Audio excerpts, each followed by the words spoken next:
WhatsApp guys, this is your Alshad from Alshad fitness. ఈరోజు మనం స్క్వాట్స్ని మిస్టేక్స్తో కాకుండా కరెక్ట్గా 100% పర్ఫెక్ట్గా ఎలా ఎగ్జిక్యూట్ చేయాలి, ఎలా పర్ఫామ్ చేయాలి అనే దాని గురించి తెలుసుకుందాం. అండ్ దీంతోపాటు స్క్వాట్స్ని చేయడం వల్ల మనకు ఎలాంటి బెనిఫిట్స్ ఉంటాయి, ఏ మజిల్స్ అనేవి వర్క్ అవుతాయి, అండ్ ఈ స్క్వాట్స్ అనేవి ఎంతవరకు ఇంపార్టెంట్ వర్కౌట్స్ అని మనం చెప్పుకోవచ్చు. లైక్ స్క్వాట్స్ని ఖచ్చితంగా మన వర్కౌట్ షెడ్యూల్స్లో ఇంప్లిమెంట్ చేయాలా, లేదంటే స్క్వాట్స్ని చేయకుండా మనం లైట్ తీసుకోవచ్చా, ఈ స్క్వాట్స్ని చేసేటప్పుడు ఎక్కువగా ఎలాంటి మిస్టేక్స్ని చేస్తుంటారు, వాటిని మనం ఎలా ఈజీగా కరెక్ట్ చేసుకోవాలి, ఎలాంటి పొజిషన్ని మనం ఫాలో అవ్వాలి, ఇలా కంప్లీట్ స్క్వాట్స్ గురించి అండ్ వీటిని ఎలా పర్ఫెక్ట్గా చేయాలి అనే దాని గురించి ఒక డీటెయిల్ పిక్చర్ని నేను మీ ముందుకి ఉంచబోతున్నాను.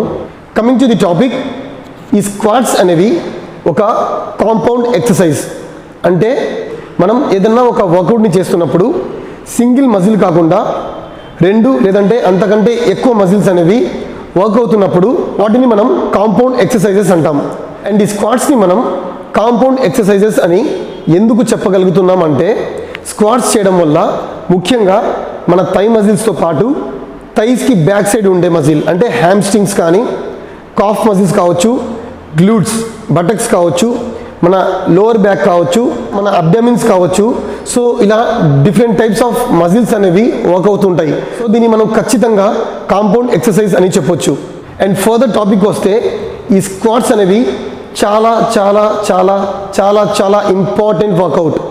ఎందుకంటే ఇందాక మనం చెప్పుకున్నట్టు కేవలం ఈ ఒక్క స్క్వాట్ వర్కౌట్ని చేయడం వల్ల మనకు నంబర్ ఆఫ్ మజిల్స్ అనేవి వర్క్ అవుతాయి. ఫర్ ఎగ్జాంపుల్, మన హెడ్ దగ్గర నుండి లోవర్ చెస్ట్ వరకు అంటే కంప్లీట్ అప్పర్ బాడీని మనం పక్కన పెడితే, మన లోవర్ చెస్ట్ మజిల్ నుండి లైక్ మన మిడ్ బ్యాక్ సెక్షన్ నుండి కింద వరకు కంప్లీట్ ఫుట్ వరకు కూడా నంబర్ ఆఫ్ మజిల్స్ అనేవి ఎక్కువగా వర్క్ అవుతుంటాయి. సో ఎక్కువ నంబర్ ఆఫ్ మజిల్స్ వర్క్ అవ్వడం వల్ల మనకు క్యాలరీస్ కూడా ఎక్కువగా బర్న్ అవుతాయి. అండ్ అంతేకాకుండా ఈ స్క్వాట్స్ వల్ల మనకి మెయిన్ అడ్వాంటేజ్ ఏంటంటే, మనం ఏరోబిక్స్ చేసినా కానీ, total body workouts, high intensity workouts, CrossFit workouts, మనం ఏం చేసినా కానీ ఈ స్క్వాట్ వర్కౌట్ అనేది లేకుండా చేయాలి అనేది ఇంపాసిబుల్ అవుతుంది. ఎందుకంటే ప్రతి ఒక్క వర్కౌట్లో కూడా మనకి ఈ స్క్వాట్స్ అనేవి ఇన్వాల్వ్ అవుతూనే ఉంటాయి. ముఖ్యంగా మనకి వెయిట్ లాస్ వర్కౌట్స్లో ఎక్కువగా ఈ స్క్వాట్స్ని మనం చేస్తూ ఉంటాం. అండ్ నా పర్సనల్ ఒపీనియన్ ఏంటంటే, ఎవరైతే వాళ్ళ ఇండివిజువల్గా ఇంట్లో కానీ జిమ్లో కానీ చాలా ఇయర్స్ నుండి వర్కౌట్స్ని చేస్తూ కూడా స్క్వాట్స్ని వాళ్ళ టైం టేబుల్లో, వాళ్ళ షెడ్యూల్లో ఇంప్లిమెంట్ చేసుకోకుండా ఓన్లీ అప్పర్ బాడీ చేస్తూ ఉంటారో, నా దృష్టిలో, నా ఒపీనియన్లో వాళ్ళకి ఫిట్నెస్ గురించి కంప్లీట్గా అవేర్నెస్ అనేది లేనట్టే.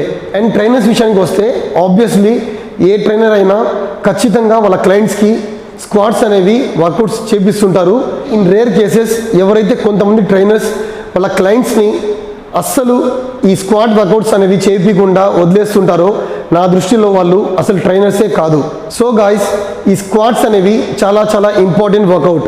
దయచేసి దీన్ని ఎవరు మిస్ చేయొద్దు. వీక్లో ట్వైస్ కాకపోయినా అట్లీస్ట్ వన్స్ ఏ వీక్ స్క్వాట్స్ని ఖచ్చితంగా చేయండి. మనం అప్పర్ బాడీని ఎంత డెవలప్ చేసుకుని, ఎంత బిల్డ్ చేసుకున్నప్పటికీ కూడా మన బేస్మెంట్ అనేది స్ట్రాంగ్గా లేకపోతే కంప్లీట్గా వేస్ట్ అవుతుంది. సో డెఫినెట్గా ప్రతి ఒక్కరూ స్క్వాట్స్ని చేయండి. Last but not the least, ఈ స్క్వాట్స్ అనేవి ఎంత ఇంపార్టెంట్ అనేది నేను మీకు ఎలా చెప్పగలుగుతానంటే, ఎలా ప్రూవ్ చేయగలుగుతానంటే, మీరు ఏ స్పోర్ట్స్ అయినా చూడండి, లైక్ క్రికెట్ కావచ్చు, ఫుట్బాల్ కావచ్చు, బాస్కెట్బాల్ కావచ్చు, ఇంకా వేరే వేరే ఎక్స్ ఎలాంటి స్పోర్ట్స్ అయినా కానీ వాళ్ళ యొక్క ట్రైనర్స్ అథ్లెట్స్ని ఖచ్చితంగా స్క్వాట్స్ లాంటివి, డెడ్ లిఫ్ట్ లాంటివి, లంజెస్ లాంటి వర్కౌట్స్ ఇవన్నీ స్క్వాట్స్ కిందకే వస్తాయి. సో ఈ స్క్వాట్స్ అనేవి ఖచ్చితంగా చేస్తారు. కేవలం జిమ్లోనే కాదు, ఎలాంటి స్పోర్ట్స్ అయినా కానీ, ఈవెన్ బ్యాడ్మింటన్ కావచ్చు, ఎలాంటివైనా కానీ. సో ఈ స్క్వాట్స్ అనేవి అంత ఇంపార్టెంట్. ప్రపంచంలో ఏ స్పోర్ట్స్లో అయినా కానీ స్క్వాట్స్ అనేవి లేకుండా వర్కౌట్స్ అనేది లేవు. So please believe me friends, స్క్వాట్స్ని మిస్ చేయొద్దు. Never miss your squats. Now let's come to the main topic, how to do squats. స్క్వాట్స్ని ఎలా చేయాలి, let's look at it. Friends, స్క్వాట్స్ని చేయాలి అనేది ఎంత ఇంపార్టెంటో, కరెక్ట్గా చేయాలన్నది కూడా అంతకంటే ఎక్కువ ఇంపార్టెంట్. ఎందుకంటే స్క్వాట్స్ని మనం రాంగ్ వేలో చేసినప్పుడు, లైక్ మన డిస్టెన్స్ అనేది ప్రాపర్గా తీసుకోకుండా ఎలా పడితే అలా ఒక నాలెడ్జ్ లేకుండా రాంగ్ డిస్టెన్స్లో తీసుకుంటున్నప్పుడు కానీ, లేదంటే మనం కూర్చున్న పొజిషన్, మన బాడీ పోస్చర్ అనేది కరెక్ట్గా లేకపోయినా కానీ, ఇలా డిఫరెంట్ రీజన్స్ వల్ల ఇంజురీస్ అనేవి ఎక్కువ అవుతుంటాయి. మెయిన్గా మన లోయర్ బ్యాక్ డిస్క్ ప్రాబ్లం కావచ్చు, లేదంటే నీస్లో ఎక్కువ ప్రాబ్లమ్స్ వస్తూ ఉంటాయి. సో ఇలాగా ఎక్కువ మేజర్ ఇంజురీస్ అనేవి కూడా ఈ స్క్వాట్స్లోనే అవుతూ ఉంటాయి. సో కరెక్ట్గా చేయడం అనేది తెలుసుకుంటే స్క్వాట్స్ చేయడం అనేది చాలా చాలా ఈజీ ఉంటుంది.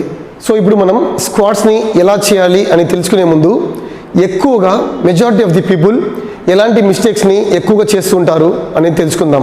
జనరల్గా చాలామంది స్క్వాట్స్ని చేసేటప్పుడు డిస్టెన్స్ అనేది వాళ్ళకి ఒక ఐడియా అనేది ఉండదు. అంటే ఎక్కువ తీసుకోవడం లేదంటే తక్కువ తీసుకోవడం, ఇలాగా రాంగ్ వేలో పెట్టి నీస్ కూడా ఒక ప్రాపర్ డైరెక్షన్లో ఉండవు. సో ఎలా పడితే అలా చేస్తూ ఉంటారు. సో ఇది ఒక big mistake. So mistake number 1 ఏంటంటే డిస్టెన్స్ అనేది ఎంత తీసుకోవాలి అనేది ఒక ఐడియా ఉండదు, రాంగ్ డిస్టెన్స్ని మెయింటైన్ చేస్తుంటారు. తర్వాత మిస్టేక్ నెంబర్ 2, ఇది చాలా డేంజర్ మిస్టేక్. చాలామంది స్క్వాట్స్ చేసేటప్పుడు యాక్చువల్గా మనం స్క్వాట్స్ అనేది చేసేది ముఖ్యంగా మన థైస్ కోసం, కానీ చాలామంది కిందకి వెళ్ళినప్పుడు వెయిట్ మొత్తం నీస్ పైన వేస్తుంటారు and at the same time heels అనేవి పైకి లిఫ్ట్ చేస్తుంటారు. సో దీనివల్ల మనకి ఏమవుతుందంటే ఇలా చేయడం వల్ల నీస్ అనేది కంప్లీట్గా 101% డ్యామేజ్ అవ్వడం పక్కా. సో ఎవరు కూడా దయచేసి ఇలా రాంగ్ పొజిషన్లో ఫ్రంట్కి నీస్ పైన వెయిట్ వేస్తూ కూర్చోవద్దు. యాక్చువల్గా కరెక్ట్గా కూర్చోవాల్సిన వే ఏంటంటే మన గ్లూట్ మజిల్స్ని బ్యాక్ సైడ్ పుష్ చేస్తూ కూర్చోవాలి. సో ఎలా కరెక్ట్గా చేయాలనేది మనం తర్వాత చూద్దాం. సో సెకండ్ మిస్టేక్ ఏంటంటే నీస్ పైన ఎక్కువ వెయిట్ని వేయడం. తర్వాత థర్డ్ మిస్టేక్, స్క్వాట్స్ని చేసేటప్పుడు అప్పర్ బాడీని స్ట్రైట్గా ఉంచకుండా ఇలా బెండ్ చేస్తూ ఉంటారు. ఇలా ఫ్రంట్కి ఎక్కువ బెండ్ అయిపోయి ఇలా చేస్తుంటారు. సో ఇది కూడా కంప్లీట్గా రాంగ్ వర్కౌట్. తర్వాత మిస్టేక్ నెంబర్ 4 ఏంటంటే స్క్వాట్స్ని చేసేటప్పుడు కింద ఫింగర్స్ని, ఫుట్ యొక్క ఫింగర్స్ని పైకి లిఫ్ట్ చేస్తుంటారు. సో ఇది కూడా కంప్లీట్గా రాంగ్ వర్కౌట్. తర్వాత మిస్టేక్ నెంబర్ 5 ఏంటంటే ఫుల్ రేంజ్ ఆఫ్ మోషన్ అనేది ఉండదు. ఐ మీన్ సగం సగం చేస్తుంటారు, కంప్లీట్ వర్కౌట్ అనేది చేయరు. ఇలా పైనే హాఫ్ ఆఫ్ చేస్తుంటారు. దీనివల్ల మనకి ఎక్కువ అడ్వాంటేజ్ అనేది ఉండదు.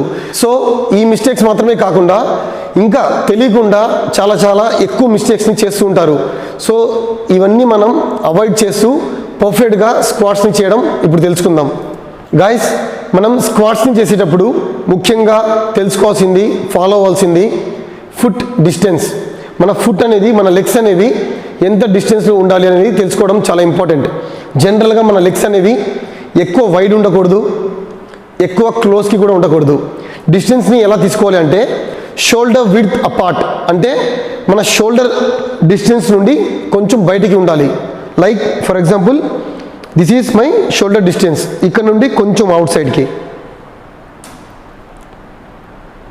So this is my shoulder width apart distance. ఇంకో ప్రాసెస్ ఏంటంటే లైక్ 1.5 ఫుట్ని మనం తీసుకోవడం. For example this is my 1 foot distance and again ఇక్కడ నుండి ఒక half foot. So this will be my shoulder width apart distance.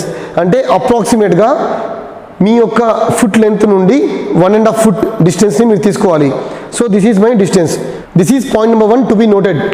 And the second important point ఏంటంటే మన foot అనేది స్ట్రైట్గా 90 degreesలో ఉంటుంది.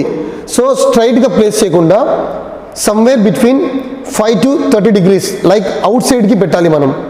సో ఇది 90 degrees నుండి కొంచెం వీ షేప్కి మన లెగ్స్ని టర్న్ చేసుకోవాలి. ఇలా ఎందుకు తీసుకుంటామంటే మనం కూర్చున్నప్పుడు లెగ్స్, మన ఫుట్ అనేవి స్ట్రైట్గా 90 degreesలో ఉన్నప్పుడు మన నీస్ అనేవి కొంచెం స్ట్రెస్కి గురవుతూ ఉంటాయి. సో అలా అవ్వకుండా 90 degrees నుండి కొంచెం వీ షేప్ అవుట్ సైడ్కి మన లెగ్స్ని ఓపెన్ చేసుకోవాలి. So this is point number 2.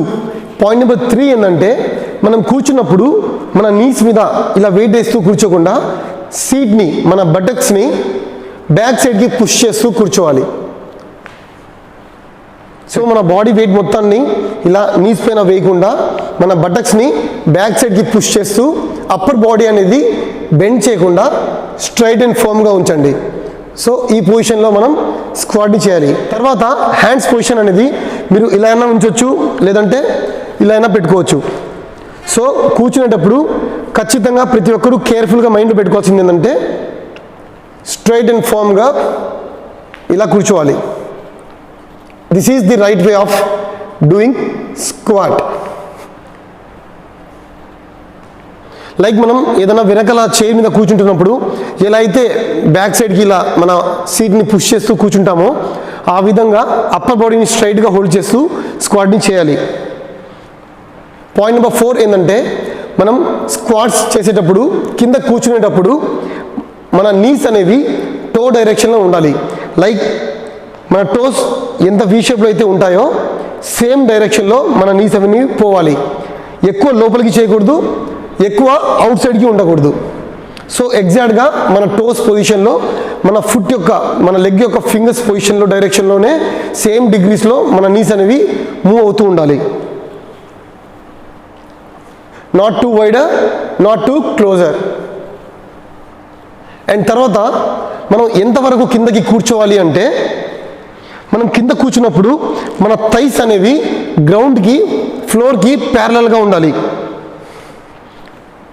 So ఇంతవరకు కూర్చుంటే సరిపోతుంది. ఎక్కువ కింద వరకు డీప్గా కూర్చోవాల్సిన అవసరం లేదు. ఎవరికైతే ఫ్లెక్సిబిలిటీ అనేది ఎక్కువ ఉంటుందో వాళ్ళు ఎక్కువ డీప్గా వెళ్ళినా పెద్దగా ప్రాబ్లం ఉండదు. కానీ ప్రతి ఒక్కరూ ఎక్కువ డీప్ వరకు కిందకి వెళ్ళలేరు. సో మన థైస్ అనేవి ఫ్లోర్కి ప్యారలల్గా వచ్చేంత వరకు వెళ్తే సరిపోతుంది. లేదు మీకు ఇంకా ఈజీగా గుర్తుండాలి అంటే మీ హ్యాండ్స్ని ఇలా చెస్ట్ దగ్గర ఇలా పెట్టుకోండి. ఇలా పెట్టుకున్న తర్వాత కింద కూర్చుంటున్నప్పుడు ఏ పొజిషన్లో అయితే మీ ఎల్బో అనేది నీకి టచ్ అవుతుందో ఆ పొజిషన్ వరకు వెళ్ళి స్టాప్ చేసేయండి. అండ్ బ్రీతింగ్ అనేది ఎలా ఫాలో అవ్వాలి అంటే మనం స్క్వాట్స్ చేసేటప్పుడు కిందకి వెళ్ళేటప్పుడు బ్రీత్ని తీసుకుంటూ పైకి వచ్చేటప్పుడు కంప్లీట్గా బ్రీత్ని అవుట్ చేయాలి. So inhale when you are slowly going down and exhale completely once you reach your top position.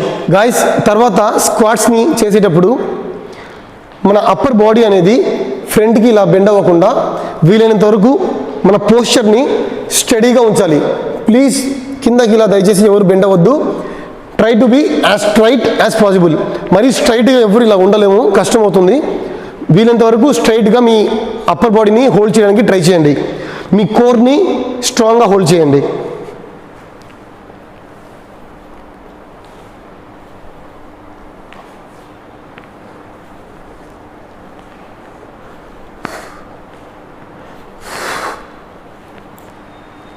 Dear friends, this is the right way of doing squats. దయచేసి ప్రతి ఒక్కరూ స్క్వాట్స్ ఎలా చేయాలి అనేది తెలుసుకోండి. చాలా సింపుల్ వర్కౌటే కదా అని చెప్పి ఎలా పడితే అలా రాంగ్ వేలో దయచేసి ఎవరు చేయొద్దు. స్క్వాట్స్ రాంగ్గా చేయడం వల్ల చాలా ఇంజురీస్ అనేవి మనం కొని తెచ్చుకోవాల్సి ఉంటుంది. So please don't do in a wrong way. ఇంకొకసారి కంప్లీట్గా స్క్వాట్ పొజిషన్ని అందరూ చూడండి. ఫస్ట్ మీ లెగ్స్ని షోల్డర్ విడ్త్ అపార్ట్లో తీసుకోండి. తర్వాత కొంచెం వీ షేప్లో ప్లేస్ చేసుకోండి. అండ్ అప్పర్ బాడీని స్ట్రైట్గా ఫ్రంట్కి బెండ్ చేయకుండా బటక్స్ని సీట్ మజిల్ని బ్యాక్ సైడ్ ప్లేస్ చేస్తూ చేయండి. లెగ్స్ అగైన్ మళ్ళీ చెప్తున్నాను, లెగ్స్ని షోల్డర్ విడ్త్ అపార్ట్. దాని తర్వాత ఫుట్ని కొంచెం వీ షేప్లో ప్లేస్ చేసుకోండి. తర్వాత అప్పర్ బాడీని కిందకి బెండ్ చేయకుండా మన సీట్ మజిల్స్ అనేవి వెనక్కి పుష్ చేస్తూ చెస్ట్ని ప్రౌడ్ చేస్తూ బాడీని స్టడీ అండ్ ఫర్మ్గా ఉంచుతూ ఇలా చేయాలి. So this is the right way of doing squats. Guys, నాకున్న నాలెడ్జ్తో ఎలా ఈజీగా చెప్తే క్లయింట్స్కి పర్ఫెక్ట్గా అర్థమవుతుంది అనే కాన్సెప్ట్లో నేను మ్యాక్సిమం వీలైనంత వరకు ఈజీ వేలో మీ అందరికీ స్క్వాట్స్ని ఎలా చేయాలి అనే దాని గురించి చెప్పడానికి ట్రై చేశాను. హోప్ మీ అందరికీ అర్థమైందని నేను ఆశిస్తున్నాను. Thank you so much. And please Alshad fitness YouTube ఛానల్ని ప్రతి ఒక్కరూ సబ్స్క్రైబ్ చేయండి. అండ్ నా వీడియోస్ చూసి ఏదైనా మంచి చెడు ఉంటే డెఫినెట్గా మీరు కామెంట్ చేయండి. అండ్ తప్పకుండా ఇంకా మంచి వీడియోస్తో నేను మీ ముందుకి వస్తుంటాను. Thank you so much for watching now. Take care. Bye by.